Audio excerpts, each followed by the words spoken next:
Hi, Anthony Ogogo. Hey, buddy, how's it going? Good. Ah, are you ready? I'm good, man. I'm ready. I'm All ready to right. go. All right. Welcome, everybody, to the special edition of Times of Wrestling podcast. Today, we got the 2012 Olympic medalist, Anthony Ogogo. Thanks for All having right. me, guys. Appreciate it. All right. Let's continue.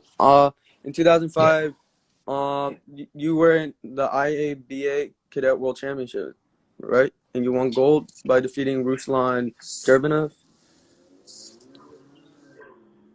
that's it, mate. Yeah, you've done your homework. That's it. 2004, I won a gold medal in the Junior Olympics. 2005, I won a gold medal in the Junior World Championships. And yeah, How did it feel at a young age already winning a couple championships? mate, I felt great. I felt good. I mean, there's a million things in life that I can't do. A million things in life that I'm rubbish at. But thankfully for me, I've always been quite good at sport, and I excelled in boxing. I excelled in all sports really when I was growing up, and thankfully I did because as I said, outside of sport, there wasn't much I was good at. But I felt good, and the best thing about that was the fact that I come from a very underprivileged lifestyle. Where I'm from, people don't tend to do great things in life, and I wanted to be different. And from a young age, I always knew that I wanted to achieve great things. And I boxed, and I loved it, and I was doing something that I loved to do, and then I was obviously good at it, and won all these gold medals and titles around the world. And yeah, I got that positive reinforcement that if you work hard in life, if you work hard at something, you get great results, and that is kind of been my mantra somewhat throughout my life. I've always done that. I've always given myself, I've always given my best in whatever I do, and it's held me in good stead so far, and it's something I'm going to sure to continue.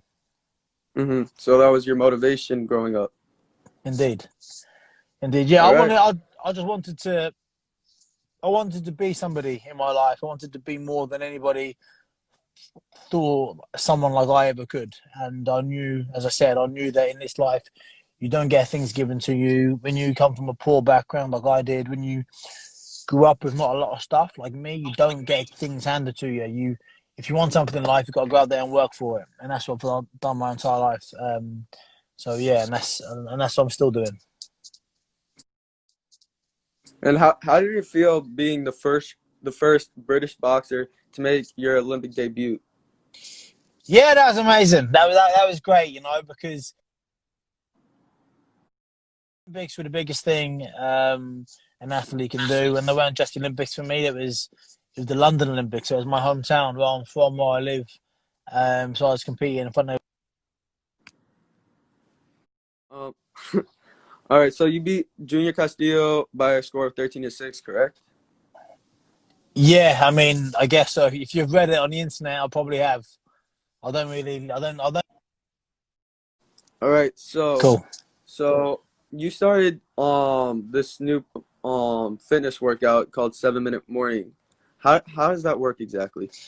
Essentially, I'm very passionate about health and fitness, and I mentioned a minute ago. I mentioned like at the beginning of this conversation that there's not many things I'm good at in life, but I've always been good at sport and fitness and health, and I just want to help people. And essentially, my entire boxing career, I boxed for me, and I Hmm. was listen. I mean, when you're an athlete, you've got to be selfish to a degree because to be the best, you've got to be very diligent and selfish, and you've got to work hard. You've got to train when your friends want to go out or your wife wants to go for a meal.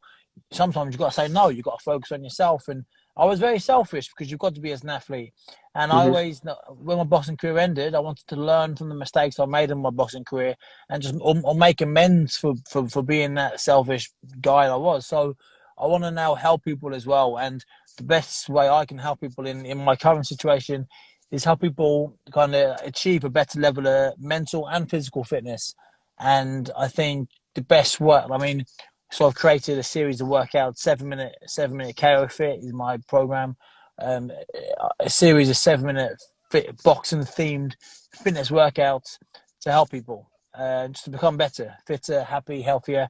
because not everyone likes going to the gym, and not everyone can go to the gym. Some people have Mhm. got busy jobs, or they've got kids and they haven't got time to go to the gym for 2 hours a week. I've created a program, a system where you train every morning for just 7 minutes, and you get the benefits of somebody who goes and does a steady jog for 45 minutes, or a steady cycle for 60 minutes. So it's high intensity, short workouts to maximize people's uh, progression in just a short space of time. So I've done that. I created that a couple of years ago, and I'm really proud of it because I've had some amazing results from people. Like, I've had loads of people. They've all lost weight. They've all physically got better. But what I'm really interested in as well is the mental aspect it has. And if you know, when you look good because you've lost weight, it's impossible not to feel good, and those Mhm. things come hand in hand. So I'm really proud of that. 7 minute KO fit under the 7 minute mornings umbrella. Yeah, I'm really proud of what we've achieved because yeah, I've been able to help many people just like I've been helped in my life. So it's my way of kind of giving back. And do you have like an estimate of how many people you've helped over the amount of time 7 Minute Mornings has been around? Yeah, so during lockdown was our big proper launch in lockdown because everyone was locked in for months on end and couldn't go out and exercise. So we've had a couple of thousand sign-ups, which is fantastic. Mm-hmm. And everyone who signs up, you sign up for essentially you buy like it's like a 3 month fitness program. You get 16 levels, and to start from beginning to end, it could take you a year to do to go from. All right. As I was saying, how do you feel to get that call from Tony Khan to come and work for All Elite Wrestling? So I was just saying Yeah. that I was retired from boxing last year because I suffered a really bad injury to my left eye. This one, and Mm-hmm. my entire life, and Yeah. I never envisaged. Mm-hmm. Yeah, I've always loved wrestling. I've always loved it. But I never actually envisaged doing it because I was always a boxer, and I thought I was going to be a boxer and become world champ and earn millions of pounds and retire a legend. And unfortunately, sometimes in life, bad things happen to us, and we can't control. And all we can do is control the outcome and how we react to it.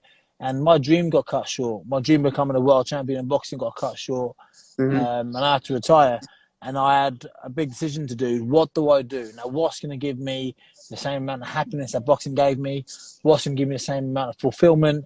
Um, what do I love? And I'd boxed my entire life, and I didn't really give my energies to anything other than boxing. And the one thing that I've always loved since I've been a kid was wrestling. And Mm-hmm. I never really thought it was a possibility to do because, as I said, I was always a boxer. And then I've been friends with DDP, Diamond Dallas Page, for many years. And Mm-hmm. when I first met him, he said, "Mate, you could be a wrestler. You know, you got a good look. You talk quite well. You could be a wrestler." And I was flattered. I was flattered when he said it to me because, again, I've always been a massive fan. But I Mm-hmm. thought, oh, don't be silly, you know, don't be silly. And then boxing ended for me, and I was a young man, 30 years old, with a lot of ambition still left.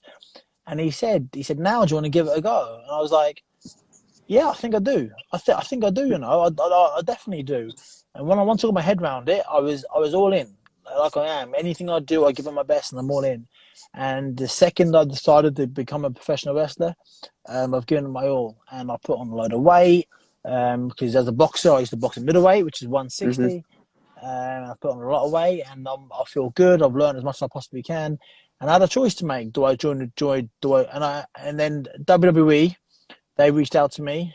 I did an interview Mm-hmm. with BBC Sport saying that I was going to become a wrestler, and WWE reached out to me and they asked if I wanted to go to Orlando for a tryout. So they flew me Mm-hmm. out there. I had a great week there.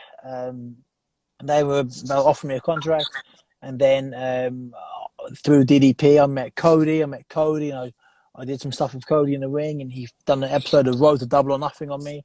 And then they Mm-hmm. offered me a contract, and I was very, very fortunate to have the two biggest companies in the world, WWE and AEW, offer me a contract. And I had a long, hard think about what I wanted to do, and I chose AEW because, man, I'm a massive wrestling fan. I just love what we're doing as a company, and there's a big leap of faith on my behalf because when I decided to go for AEW, we never even had a show. Like, it was before Double or Nothing, and we never had a show. Mm-hmm. So but also there's a massive leap of faith on their behalf because they're signing a guy who was 30 years old, who'd never wrestled before, Hmm. and they were taking a punt on me. So we both took a chance on each other, and I'm sure it's going to work out. And I'm really thankful for Cody for seeing something in me, and for Tony for also seeing something in me, and for signing Hmm. off on it. So, yeah, man, I was really happy when I got the call.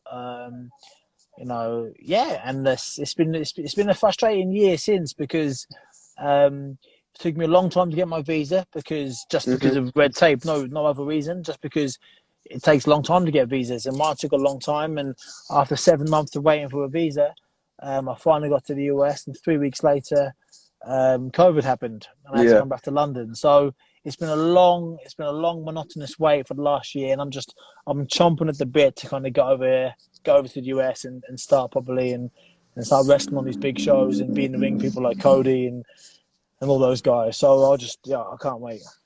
Yeah, because yeah, back right before the pandemic started, I saw you posted that you were in Atlanta finally with DDP training at the Nightmare Factory. Yeah.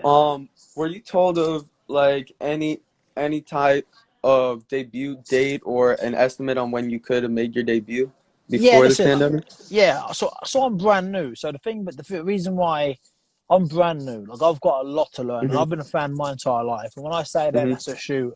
I've been a fan since I was 10, 11 years old when I first watched wrestling on TV, and I've been hooked. And I used to box for Great Britain, and we boxed all around the world. And I remember being in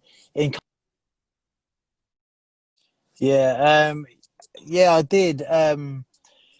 Obviously it's all ifs and buts, isn't it? Wrestling's such a physical sport where like anything can go wrong, injuries can get picked up. But the plan was to debut me at Fighter Fest, which was meant to be at Wembley Arena in London, which would have been amazing. So that was a plan. I was going to hopefully debut at Fighter Fest in London, which would have been amazing. The roof went off the place, but unfortunately, as I said earlier, COVID happened, and I had to come home, and it wasn't to be, frustratingly. But I've been working hard, so when I do get the call, I'm good to go. But for the time being, I'm stuck in England, and I can't go over to the US because of the travel ban you guys have got. So Hmm. um, yeah, all you Americans that are watching this, put your masks on and hope slow the spread of the virus so I can come back and get back to it. All right, thank you so much for joining us today on Times of Wrestling podcast.